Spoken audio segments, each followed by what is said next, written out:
മരണം വരെ നബി സല്ലല്ലാഹു അലൈഹി വസല്ലം നിങ്ങൾ പറഞ്ഞിട്ടില്ല. മദീനത്തെ പള്ളി ചൂണ്ടിക്കാണിച്ചിട്ടാണ് അള്ളാഹുവിന്റെ റസൂൽ പറഞ്ഞത്, ഈ പള്ളിയിൽ ഇഅ്തികാഫ് ഇരിക്കുന്നതിനേക്കാളും എനിക്ക് പ്രിയം എന്റെ സഹോദരന്റെ വേദന തീർത്തു കൊടുക്കലാന്ന. അപ്പൊ ഇങ്ങനത്തതായ മതത്തിന്റെ അടിത്തറകൾ, അടിസ്ഥാനങ്ങൾ, അതിനെപ്പറ്റിയും കൂടി നമുക്ക് ബോധ്യം വേണം. നിസ്കാരം, നോമ്പ്, ഹജ്ജ്, സക്കാത്ത്, ഇത് മാത്രമല്ല വിശുദ്ധമായ ദീനിന്റെ അടിത്തറ എന്ന് പറഞ്ഞാൽ ഒരു വിശുദ്ധമായ ഒരു വിശ്വാസിയെ സംബന്ധിച്ചിടത്തോളം ഒരു യത്തീം കുട്ടിയെ ചേർത്ത് പിടിക്കുക എന്നുള്ളത് അവന്റെ നിർബന്ധ ബാധ്യതയാണ്.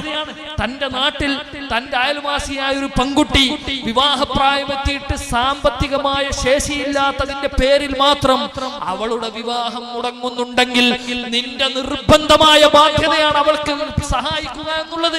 സക്കാത്ത് മാത്രമല്ല നമുക്ക് നിർബന്ധം, മറ്റു ഒരുപാട് നിർബന്ധമായ സാമ്പത്തിക ബാധ്യത ഒരു വിശ്വാസിയെ സംബന്ധിച്ചുണ്ട്. അതുകൊണ്ട് ഞാൻ നീട്ടി സംസാരിക്കണില്ല. അതുകൊണ്ട് പരമാവധി നന്മകൾ ചെയ്യുകയും, ഇപ്പൊ നമ്മുടെ നാട്ടിലൊരു പള്ളി ഉദ്ഘാടനവുമായി ബന്ധപ്പെട്ട് എല്ലാ ആളുകളും ഇവിടെ ഒരുമിച്ച് കൂടിയിരിക്കുകയാണ്.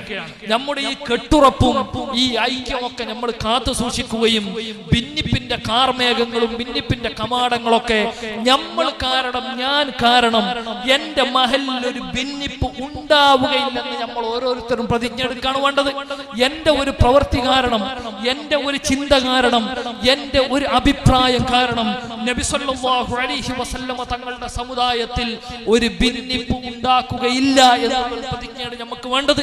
അതുകൊണ്ട് എന്റെ പ്രിയപ്പെട്ടവരോട് പറയാനുള്ളത്, ഈ പള്ളിക്ക് വേണ്ടി സഹായിച്ചവർ അള്ളാഹു അവർക്കൊക്കെ ഒരു വീട്ടിലും അള്ളാഹു ഖൈർ പ്രദാനം ചെയ്യട്ടെ. നല്ല നിലക്ക് അള്ളാഹുവിന്റെ വിശുദ്ധമായ ദീനിനു വേണ്ടി, അഹ്ലു സുന്നത്തി വൽ ജമാഅത്തിനു വേണ്ടി, ബഹുമാനപ്പെട്ട സമസ്ത കേരള ജംഇയ്യത്തുൽ ഉലമക്ക് വേണ്ടി ഖിദ്മത്ത് എടുത്തുകൊണ്ട് നാളെ അള്ളാഹുവിന്റെ കോടതിയിൽ നബി സല്ലല്ലാഹു അലൈഹി വസല്ലമ തങ്ങളുടെ സന്നിധിയിൽ നമുക്ക് ഇതിനേക്കാളും മനോഹരമായി ഒരുമിച്ച് കൂടാൻ നമുക്ക് സാധിക്കണം. അള്ളാഹു നമുക്ക് തൗഫീഖ് നൽകി അനുഗ്രഹിക്കട്ടെ.